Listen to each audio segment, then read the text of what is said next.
My name is Robb Peck, and I graduated Carey High School in 1970. Okay, my father's Ross K. Peck. My mother was Berdina Ray Peck. All the time I was in school, I lived in south of Carey, in the house where I was until about 4 years ago. Was in the same place, so that's where I was at. I had a lot of good friends while I was in school growing up. Those are in my class that I spent a lot of time with. There was Milo Meekum, Dana O'Crowley, Edward Thatcher, Bill Hunt.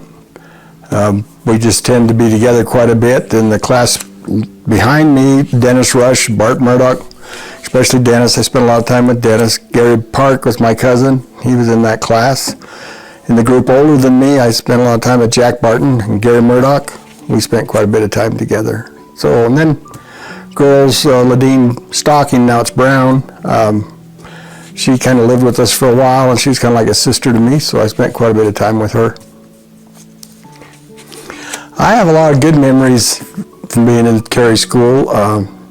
We like sports. We played sports a lot. I love football, and our senior year we won conference in all three sports. And I loved practice, even playing ball with each other, just playing and having fun.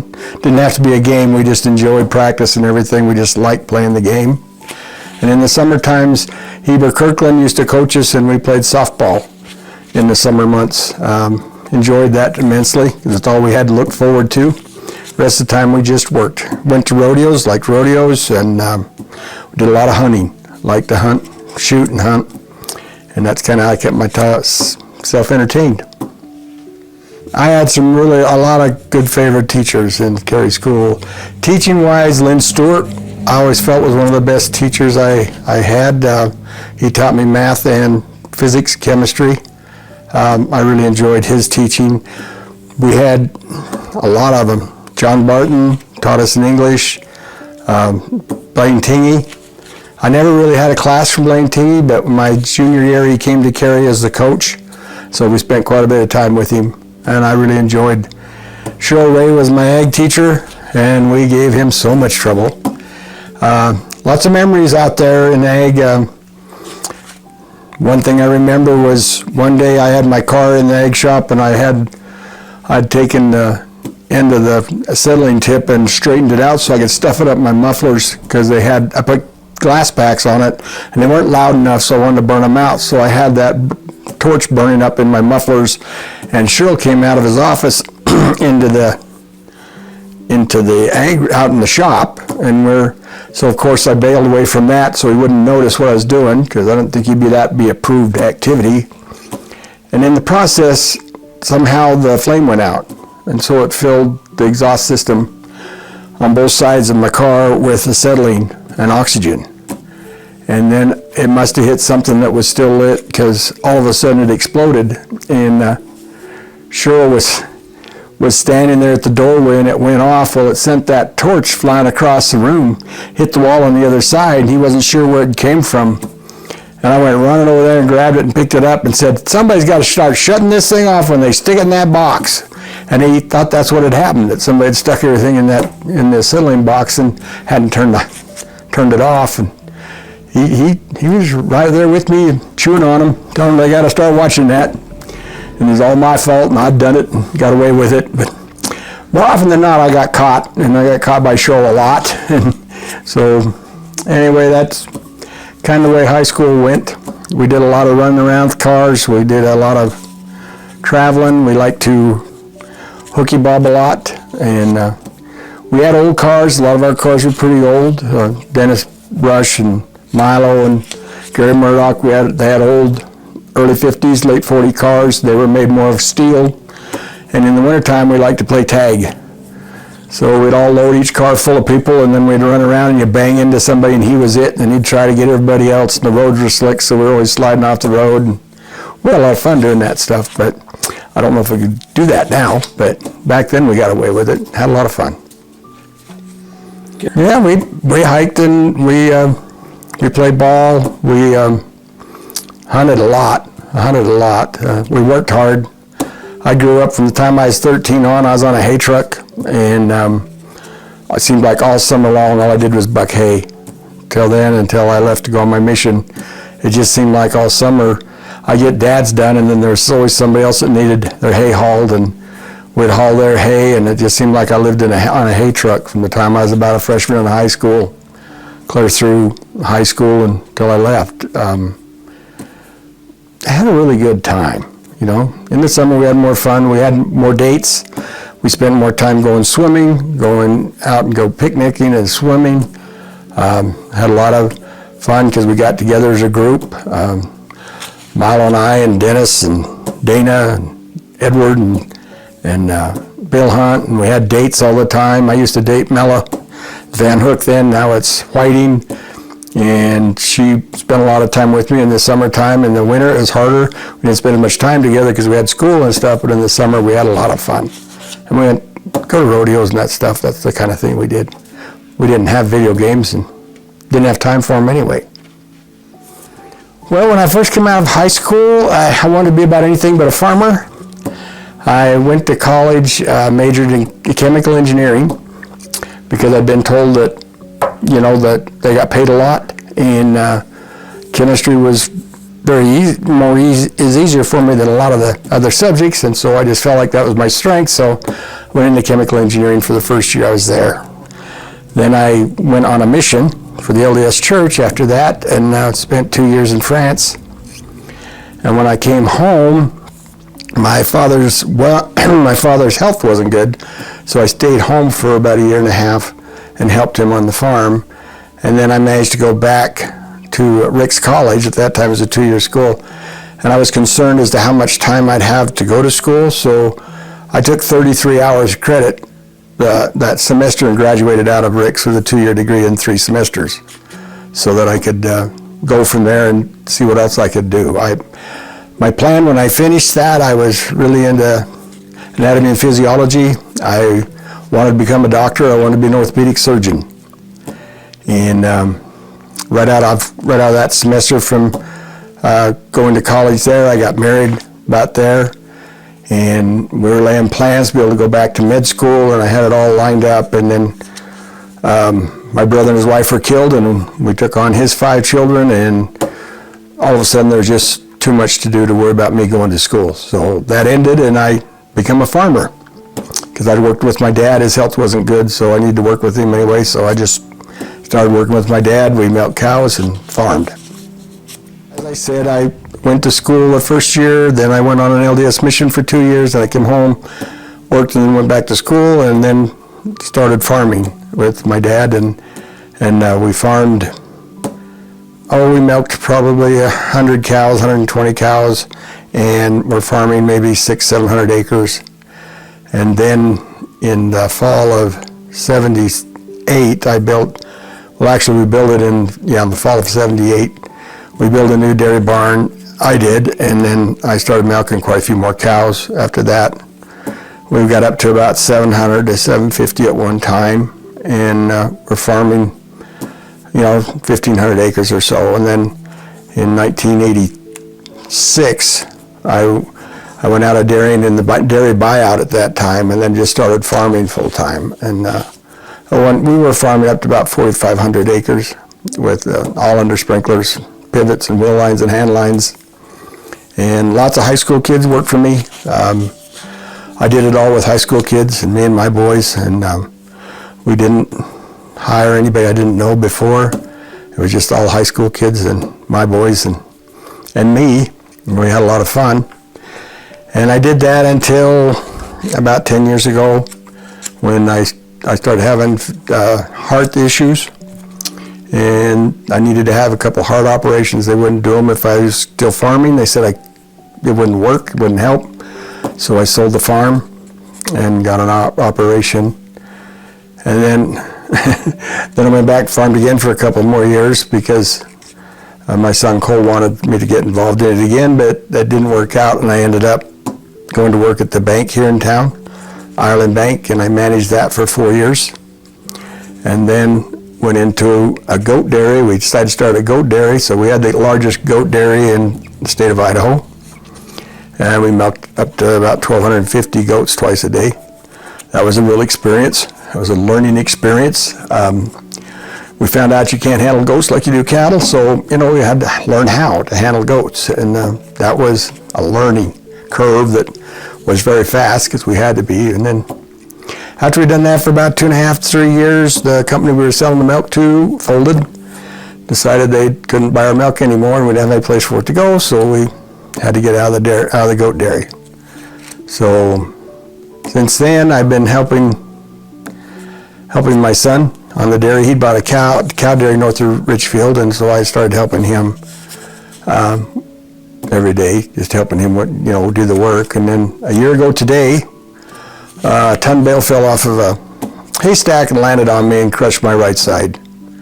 It crushed my shoulder, my arm, my right arm, crushed my rib cage, broke 11 ribs, broke 9 vertebrae in my back, broke both knees, and tore my left foot off. Other than that, it didn't hurt me much, but that's about all it did to me there. And so the last year, I've just been trying to get over that. And I've lived here in Carey for almost 70 years. I was born here in town. I was the next to the last person, at least that I know of, that was born in this old hospital, the old brick hospital in town. Dennis Patterson, who just passed away last week, was born 2 months after I was. So I think I was born, then Dennis was born, then they shut the hospital down. So other than that, that's all I'm doing, trying to get better. What inspires me more than anything else is people helping people. When I see people put their own needs aside and to help someone in need, it always inspires me. It makes me feel good, even if it's not me doing it, if it's somebody else doing it. I just love the human spirit when it's able to react and do in their heart what they feel. And in this world today, there seems to be not enough of that. Seems there's too much center focused on themselves and not enough worrying about other people and taking care of them at times of need. I just find that very inspiring, and I'd love to see it when I can't do, and we see quite a bit of it in the town of Carey. I've grown up here and, like I said, lived here nearly 70 years, and I have seen a lot of people helping people in this Carey Valley, and it makes me proud to live here and to be a part of the Carey Valley. Yeah, I was pretty prepared as far as education goes. I'd had a lot of mathematics, including trig and calculus before I left, and which helped me quite a bit when I went to school. I took upper level math classes because I was in chemical engineering when I first went, which required quite a bit of mathematics, and even I took chemistry from, like I said, Lynn Stewart. And I took a chemistry class my first year over there that I didn't know till I was 2 months into it that I was supposed to have 2 full years of chemistry in high school before I took the class, and I only had 1, but I passed the class and got through it okay. I think it more than prepared me. Between that and learning my work ethics at home, I think I was very prepared. I was willing to do whatever I needed to do, and nothing scared me, and I think I was very prepared coming from Carey School. Probably the most life-changing and thing that we ran into is my brother and his wife were killed, and we included his 5 children into our family and melded them together as a family the best we could. We learned a lot of things in that process. It's kind of sad because it's like being a parent. By the time you think you got it figured out, it's over. And we learned a lot of things by putting families together. And I think some of that goes back to service. A lot of people helped us, and we're more than willing to dig in and whenever we needed help. Part of it was learning that we couldn't do everything and be everywhere at once. We just had to do our very best and hope that it was enough. Our children were very good at working together and taking it on. And my poor dear wife, who worked herself completely to death almost, she did 42 to 43 loads of wash a week, folded them, put them away. The oldest one was only 10 when we first got them. So, she had a lot of little kids, and some of them could help some and some couldn't. And I think that's it's real important that they understood and realized their roles, and as a result, we had to teach them to take on responsibility, and we learned that through responsibility, life grows. And we also needed to teach them, and the one thing we did teach them is nothing's free, and we aren't owed anything. And if there's a problem I have with our younger children in school these days, I think too many of them are being taught that they're owed things, and they're not owed anything.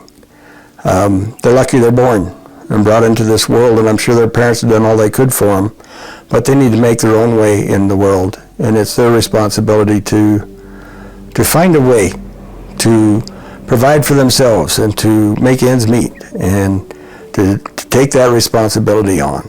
And for me, that's very important, and I hope that we all gain that.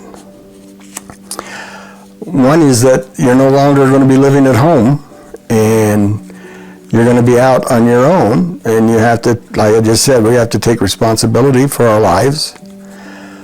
A lack of planning usually brings on failure. You need to plan your lives and have a goal and set your goals and work towards them. Understand what it takes to get there and work. I don't think there's hardly any goal that a person graduating from Carey High School can't set and attain if they'll do the work necessary to get there. Whether that be in education or work, there's lots of things that you can do in the world today that wasn't really available to us. You can go into school in a 2-year program now and come out with a journeyman's license in electricity or plumbing or engineering, there's just a lot of things you can do if you're just willing to do it. And don't be in such a big hurry to get student loans. They're not that great, and they tend to leave you when you graduate with a huge debt that leaves you trying to work to get rid of the debt, which sometimes interferes with your ability to go forward in the fields you're trying to get into, because a lot of times you have to start out at the bottom and work to the top. If you come out of there with too big a debt, it's pretty hard to do that, because you have to start out trying to make a lot of money. So I understand there's a place and a purpose for a student loan, and sometimes it is necessary and it works, but sometimes we forget to work when we get student loans, and as a result, you end up with a great big debt, and you could have avoided it. So my advice would be, go to work, set your goals, go after them, work hard, work in the classroom, work whatever you can to make money to help you to stay in school. And remember, the education is what you're there for. So put your energy into that and do the best you can, and you'll be okay. Things will be all right. I spent 9 years on the Blaine County School Board. We dealt with some things while I was on the board and set some policies that I think are still in place today. We built the new gym at the school while I was on the school board. We did a lot of building while I was on the school board. Our school growth was really large at that time, and we ended up building about everywhere something. And it was very interesting to me to be on the school board. We set some policies with, which I don't think we're going to talk about, but we set policies in sex education. We dealt with AIDS. At that time, people thought AIDS were just going to infect the whole world and kill us all, and we had a young man at the time that was in the school district that had contracted AIDS through a blood transfusion when he had an operation, and a lot of people didn't want him in school, and we ended up setting a policy to govern those things so that there could be more education and precautions taken. And those things are important, and I enjoyed being involved in them, because I think when we got done, we had accomplished something positive for the school district and for the kids and the children that were living in the school district. So it was a good experience, the 9 years worth, but 9 was enough. I figured I had worn my welcome out. So my family, my children, they've done well. For the most part, they're all doing well. They're in positions where they're taking care of their families well. They work hard. They shoulder responsibilities not only in their lives, but in church callings and in in helping people. They're good at service, and they do a lot of it. And so I'm just mostly the most proud of my children. I'm proudest of them, my grandchildren. They're scattered all over the United States. Jared is in Phoenix. He's Scott's second boy, and he and his wife, they have 5 children. Cammie's back in Nebraska, and she has 5 children as well. Ashley is married to a school teacher, and she teaches upper level math, college prep class math, or math classes in Pocatello in the high school. And Leslie's a CPA. She works for a firm in Twin Falls. She's close. Todd's a policeman. He's about second in command in the Haley Police Department up there, and he does okay. He's not married, but I keep trying to find him a girl, but he doesn't seem to be too interested in my picks. So anyway, who else have I missed? Jason is in Salt Lake, and he's a computer programmer down there, and he works for a company that works with big firms to rewrite the software programs they have into something that's more usable now because things have changed. So he does a lot of that work, and sometimes he goes back east to work with companies, so he does travel quite a bit. Chad's in Salt Lake as well, and he and his wife, they have 5 children, and he's a loan broker there. He works with loan financing. He does well, and he stays really busy, enjoys life though. His children are very much involved in soccer and sports activities. They're always going somewhere. His daughter, who's a freshman this year, made the varsity team. And these are large high schools, 4,000 kids or more. And as a freshman, she's playing varsity ball, which is pretty unusual. And she's doing really well. Tiffany's in Phoenix. She's there right now. She's doing okay. So Cole has a dairy north of Richfield. And we're going to move there in about 2 days, not to his dairy, but we're moving to Richfield in 2 days, and we'll become a Richfieldite, I guess. Since I've been here for 70 years, I live 200 yards away from where I was born. You can't say I'm a traveler, but this will be something new for us to undertake, but we're going to be closer to our grandchildren down there. And Joel is the manager of Thresher in Blackfoot and in Pocatello. That's a seed company, a big granary company. They do a lot of seed work, and they buy grains and ship them all over. And he's doing that as well as building a home at the same time. He's building the house himself pretty much. He and his wife, they worked really hard to build it. So it's things that he's learned. 2 kids. Yeah, and he has 2 children. A boy who's a junior, and how old's the little one? She's in 2nd grade? Yeah. Little one's 2nd grader. So I think that's all of them. That's all 10 of them, I think. I'm Robb Peck, and I graduated from Carey High School in 1970.